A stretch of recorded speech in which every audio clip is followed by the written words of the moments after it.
ਵਾਹਿਗੁਰੂ ਜੀ ਕਾ ਖਾਲਸਾ ਸ਼੍ਰੀ ਵਾਹਿਗੁਰੂ ਜੀ ਕੀ ਫਤਿਹ।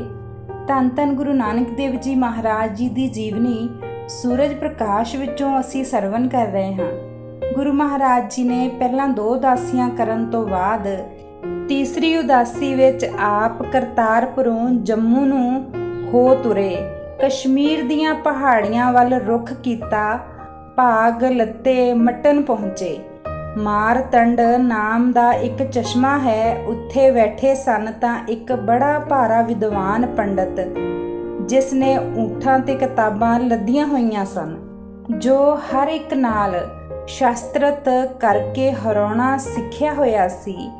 ਇਸ ਤਰ੍ਹਾਂ ਇਸ ਦੇ ਨਾਮ ਬ੍ਰਹਮਦਾਸ ਦੀਆਂ ਧੂਮਾਂ ਪਈਆਂ ਹੋਈਆਂ ਸਨ। ਸਾਰੇ ਕਸ਼ਮੀਰ ਵਿੱਚ ਵੀ ਇਸ ਦੀ ਵਿਦਵਤਾ ਦੀ ਬੜੀ ਚਰਚਾ ਸੀ। ਬ੍ਰਹਮਦਾਸ ਨੇ ਗੁਰੂ ਮਹਾਰਾਜ ਜੀ ਨਾਲ ਵੀ ਆ ਗਿਆਨ ਗੋਸ਼ਟ ਸ਼ੁਰੂ ਕੀਤਾ। ਸਾਰੀਆਂ ਕਿਤਾਬਾਂ ਦੇ ਲੱਥੇ ਫੋਲ ਮਾਰੇ, ਪਰ ਗੁਰੂ ਮਹਾਰਾਜ ਜੀ ਦੇ ਸਵਾਲਾਂ ਦਾ ਜਵਾਬ ਨਾ ਦੇ ਸਕਿਆ। ਹਾਰ ਕੇ ਚਰਨਾਂ ਤੇ ਢਹਿ ਪਿਆ। ਹੰਕਾਰ ਦੂਰ ਹੋ ਗਿਆ, ਅਗਿਆਨਤਾ ਜਾਂਦੀ ਰਹੀ। ਅਗਿਆਨ ਅੰਧੇਰਾ ਕੱਟਿਆ, ਗੁਰ ਗਿਆਨ ਕੱਟ ਵੱਲਿਆ। ਗੁਰੂ ਮਹਾਰਾਜ ਜੀ ਨੇ ਬਖਸ਼ਿਸ਼ ਕੀਤੀ, ਇਸ ਦੇ ਅੰਦਰ ਗਿਆਨ ਦੇ ਦੀਵੇ ਬਾਲ ਦਿੱਤੇ। ਸਿੱਖੀ ਬਖਸ਼ੀ, ਇਸ ਇਲਾਕੇ ਦੀ ਪ੍ਰਚਾਰ ਦੀ ਸੇਵਾ ਇਸ ਨੂੰ ਸੌਂਪ ਕੇ ਚੱਲ ਪਏ। ਇੱਥੇ ਹੀ ਇੱਕ ਕਮਾਲ ਫਕੀਰ ਗੁਰੂ ਮਹਾਰਾਜ ਜੀ ਦੀ ਸ਼ਰਨ ਆਇਆ, ਜੋ ਮੁਸਲਮਾਨ ਸੀ। ਖੁਦਾ ਦੀ ਬੰਦਗੀ ਮੰਗੀ ਇਸ ਨੇ ਤੇ ਸਿੱਖ ਬਣਿਆ। ਮਹਾਰਾਜ ਜੀ ਨੇ ਇਸ ਨੂੰ ਬੰਦਗੀ ਦੀ ਦਾਤ ਬਖਸ਼ੀ। ਇਸ ਨੇ ਕੁਰਮਾਂ ਦੀ ਘਾਟੀ ਵਿੱਚ ਸਿੱਖੀ ਦਾ ਪ੍ਰਚਾਰ ਦਾ ਕੰਮ ਸੰਭਾਲਿਆ। ਕਸ਼ਮੀਰੋਂ ਚੱਕਰ ਕੱਟਦੇ ਆਪ ਜੀ ਸ਼ਿਵਲਕ ਦੀਆਂ ਪਹਾੜੀਆਂ ਵਿੱਚੋਂ ਲੰਘਦੇ ਹੋਏ ਸਾਈਂ ਬੁੱਢਣ ਸ਼ਾਹ ਫਕੀਰ ਨੂੰ ਮਿਲੇ। ਉਸਨੇ ਦੁੱਧ ਭੇਂਟ ਕੀਤਾ। ਸਤਿਗੁਰਾਂ ਨੇ ਕਿਹਾ, ਰੱਖ ਲੈ, 6ਵੇਂ ਜਾਮੇ ਵਿੱਚ ਆ ਕੇ ਪੀਵਾਂਗੇ। ਸਾਈਂ ਜੀ ਕਹਿਣ ਲੱਗੇ, ਮੇਰੀ ਇੰਨੀ ਆਜੂ ਕਿੱਥੇ? ਗੁਰੂ ਨਾਨਕ ਪਾਤਸ਼ਾਹ ਜੀ ਨੇ ਆਖਿਆ, ਸਾਈਂ ਜੀ ਬੰਦਗੀ ਕਰੀ ਜਾਓ, ਬੜੀ ਉਮਰ ਹੈ। ਮਹਾਰਾਜ, ਮੈਨੂੰ ਕਿਵੇਂ ਪਛਾਣ ਹੋਵੇਗੀ? ਸਤਿਗੁਰਾਂ ਕਿਹਾ, ਅਸੀਂ ਆਪ ਮੰਗ ਕੇ ਪੀਵਾਂਗੇ। ਸੋ 6ਵੇਂ ਜਾਮੇ ਵਿੱਚ ਦੁੱਧ ਪੀਤਾ। ਉਹ ਯਾਦਗਾਰ ਕੀਰਤਪੁਰ ਵਿੱਚ ਬਾਬਾ ਗੁਰਦਿੱਤਾ ਜੀ ਦੀ ਪਹਾੜੀ ਦੇ ਨਾਲ ਹੈ। ਇਹ ਉਹੀ ਬੁੱਢਣ ਸ਼ਾਹ ਹੈ ਜਿਨ੍ਹਾਂ ਦੇ ਸ਼ੇਰ ਬੱਕਰੀਆਂ ਚਰਾਉਣ ਜਾਇਆ ਕਰਦਾ ਸੀ। ਇਹ ਉਹਨਾਂ ਦੀ ਭਗਤੀ ਦੀ ਹੈ ਕਰਾਮਾਤ ਹੈ, ਕਿਉਂਕਿ ਸ਼ੇਰ ਕਦੀ ਵੀ ਬੱਕਰੀਆਂ ਨੂੰ ਇਸ ਤਰ੍ਹਾਂ ਨਹੀਂ ਛੱਡਦਾ, ਉਹ ਤਾਂ ਖਾ ਜਾਂਦਾ ਹੈ। ਪਰ ਉਹਨਾਂ ਦੀ ਸੰਗਤ ਵਿੱਚ ਸ਼ੇਰ ਨੇ ਆਪਣਾ ਸੁਭਾਅ ਬਦਲ ਦਿੱਤਾ, ਇੱਕ ਹਥਿਆਰਾ ਰਾਖਾ ਬਣ ਗਿਆ। ਅੱਜ ਵੀ ਉਸ ਜਗ੍ਹਾ ਬੱਕਰੀਆਂ ਤੇ ਸ਼ੇਰ ਬਾਬਾ ਬੁੱਢਣ ਸ਼ਾਹ ਜੀ ਦੀ ਯਾਦ ਸੁਸ਼ੋਭਿਤ ਹੈ। ਜੋ ਵੀ ਕੇਸਗੜ੍ਹ ਸਾਹਿਬ, ਅਨੰਦਪੁਰ ਸਾਹਿਬ ਜਾਂਦੇ ਹਨ, ਉਹ ਬਾਬਾ ਬੁੱਢਣ ਸ਼ਾਹ ਜੀ ਦੀ ਦਰਗਾਹ ਤੇ ਜ਼ਰੂਰ ਜਾਂਦੇ ਹਨ ਤੇ ਉੱਥੇ ਬਾਬਾ ਬੁੱਢਣ ਸ਼ਾਹ ਅਤੇ ਬੱਕਰੀਆਂ ਸ਼ੇਰ ਹੁਣ ਵੀ ਸੁਸ਼ੋਭਿਤ ਹਨ। ਇੱਥੋਂ ਥਾਂ ਸਿਰਮੌਰ, ਗੜਵਾਲ ਆਦਿ ਲੰਘਦੇ, ਹੇਮਕੁੰਟ ਤੋਂ ਨੇਪਾਲ, ਪੱਛਮੀ ਤਿੱਬਤ ਵਿੱਚ ਲੰਘਦੇ ਪਹਾੜਾਂ ਦੀ ਚੜ੍ਹਾਈ ਕੈਲਾਸ਼ ਪਰਬਤ ਤੇ ਜਾ ਪਹੁੰਚੇ, ਜਿਸ ਨੂੰ ਸੁਮੇਰ ਪਰਬਤ ਵੀ ਕਹਿੰਦੇ ਹਨ। ਮਾਨ ਸਰੋਵਰ ਤੇ ਜਾ ਟਿਕੇ। ਉੱਥੇ ਬੜੇ ਬੜੇ ਉੱਗੇ ਨਾਮੀ ਸਿੱਧ ਮਿਲੇ। ਉਹ ਵੇਖ ਕੇ ਹੈਰਾਨ ਹੋਏ ਕਿ ਸਾਡੇ ਤੋਂ ਬਿਨਾਂ ਇੱਥੇ ਕੋਈ ਆ ਨਹੀਂ ਸਕਦਾ, ਇਹ ਕਿਵੇਂ ਆ ਗਿਆ?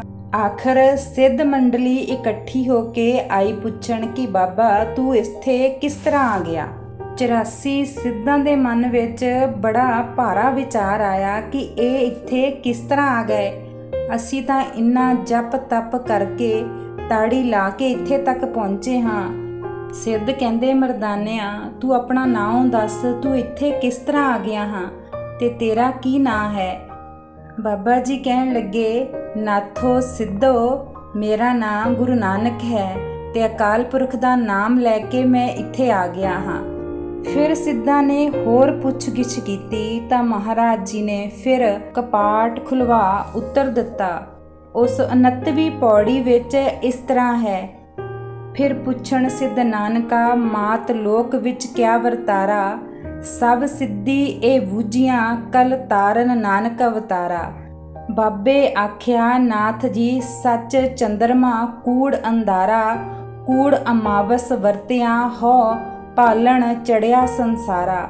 ਪਾਪ ਗਿਰਾਸੀ ਪ੍ਰਿਥਵੀ ਥੌਲ ਖੜਾ ਤਰ ਹੇਠ ਪੁਕਾਰਾ, ਸਿੱਧ ਛਪ ਬੈਠੇ ਪਰਵਤੀ ਕੌਣ ਜਗਤ ਕੋ ਪਾਰ ਉਤਾਰਾ।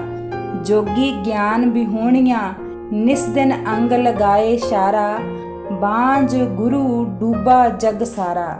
ਇਹ ਸੁਣ ਕੇ ਸਿੱਧਾਂ ਨੇ ਸਮਝ ਲਿਆ ਕਿ ਨਾਨਕ ਅਵਤਾਰ ਹੈ, ਪਰ ਜੇ ਕਦੇ ਇਹ ਸਾਡਾ ਚੇਲਾ ਬਣ ਜਾਵੇ ਤਾਂ ਸਾਡੇ ਪੰਥ ਦਾ ਇਹ ਬੜਾ ਵਾਧਾ ਕਰੇਗਾ। ਪ੍ਰਚਾਰਕ ਤਕੜਾ ਸ਼ਕਤੀਸ਼ਾਲੀ ਹੈ।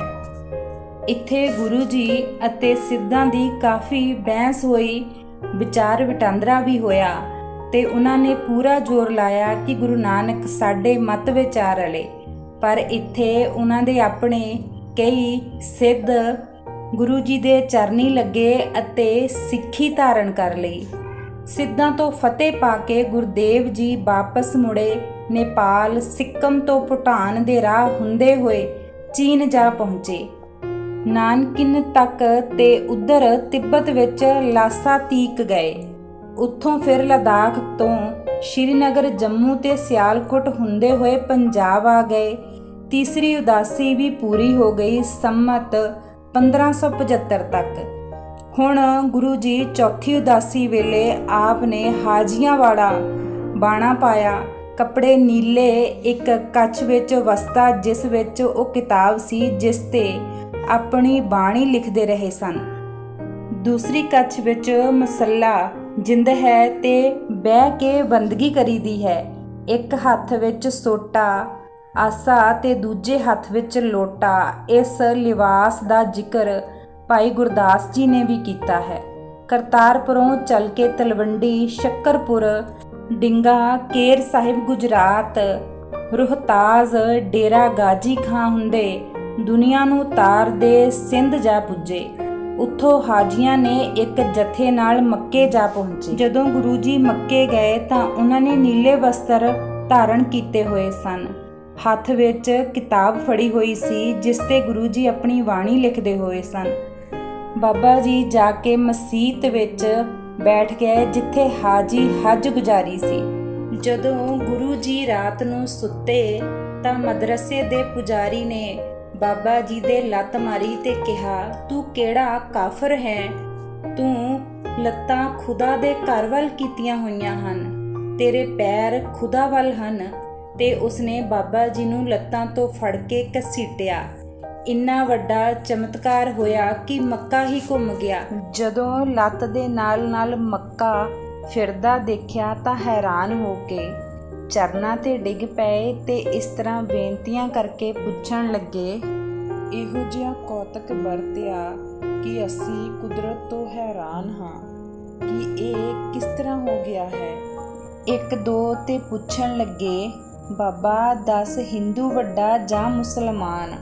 ਬਾਬਾ ਜੀ ਆਖਣ ਲੱਗੇ, ਸਭ ਅਮਲਾਂ ਵਾਜੋਂ ਦੋਵੇਂ ਛੋਟੇ, ਚੰਗੇ ਕਰਮਾਂ ਬਿਨਾ ਹਿੰਦੂ ਮੁਸਲਮਾਨ ਦੋਵੇਂ ਹੀ ਛੋਟੇ ਹਨ। ਉਹਨਾਂ ਦੀ ਦਰਗਾਹ ਵਿੱਚ ਢੋਈ ਨਹੀਂ ਹੋਵੇਗੀ। ਉਹਨਾਂ ਸਾਰਿਆਂ ਨੇ ਇਕੱਠੇ ਹੋ ਕੇ ਬਾਬਾ ਜੀ ਨੂੰ ਬਹੁਤ ਸਾਰੇ ਸਵਾਲ ਜਵਾਬ ਪੁੱਛੇ। ਜਦੋਂ ਇਸ ਤਰ੍ਹਾਂ ਸਭ ਦੀ ਨਿਸ਼ਚੈ ਹੋ ਗਈ, ਅੱਲਾ ਜਾਣ ਕੇ ਬੇਨਤੀ ਕੀਤੀ, ਖੁਦਾਵੰਦ ਕਰੀਮ ਅੱਲਾ ਤਾਲਾ ਹੁਣ ਆਪਣੀ ਕੋਈ ਯਾਦਗਾਰ ਨਿਸ਼ਾਨੀ ਦੇ ਜਿਸ ਦੀ ਅਸੀਂ ਪੂਜਾ ਕਰਦੇ ਰਹੀਏ।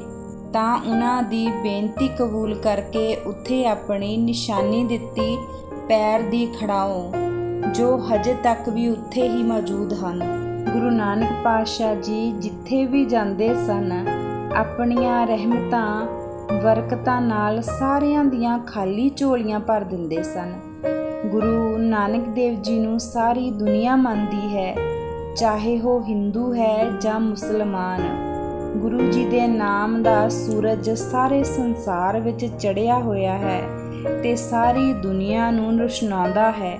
ਗੁਰੂ ਜੀ ਅੰਦਰ ਤਾਂ ਅਕਾਲ ਪੁਰਖ ਦੀ ਜੋਤ ਜਗਮਗਾਉਂਦੀ ਸੀ, ਸਾਰੇ ਜੱਗ ਅੰਦਰ ਕੁਦਰਤ ਵਰਤਾਈ ਜਾਂਦੇ ਸਨ। ਇਸ ਤਰ੍ਹਾਂ ਗੁਰੂ ਜੀ ਨੇ ਬਹੁਤ ਸਾਰੀਆਂ ਜਗ੍ਹਾਵਾਂ ਦਾ ਭ੍ਰਮਣ ਕਰਕੇ ਸਾਰੀ ਸ੍ਰਿਸ਼ਟੀ ਨੂੰ ਸਿੱਧੇ ਰਸਤੇ ਲਾਇਆ। ਇੱਕ ਅਕਾਲ ਪੁਰਖ ਨਾਲ ਜੋੜਿਆ ਤੇ ਇੱਕ ਓਮਕਾਰ ਦਾ ਡੰਕਾ ਵਜਾਇਆ। ਵਾਹਿਗੁਰੂ ਜੀ ਕਾ ਖਾਲਸਾ, ਸ਼੍ਰੀ ਵਾਹਿਗੁਰੂ ਜੀ ਕੀ ਫਤਿਹ।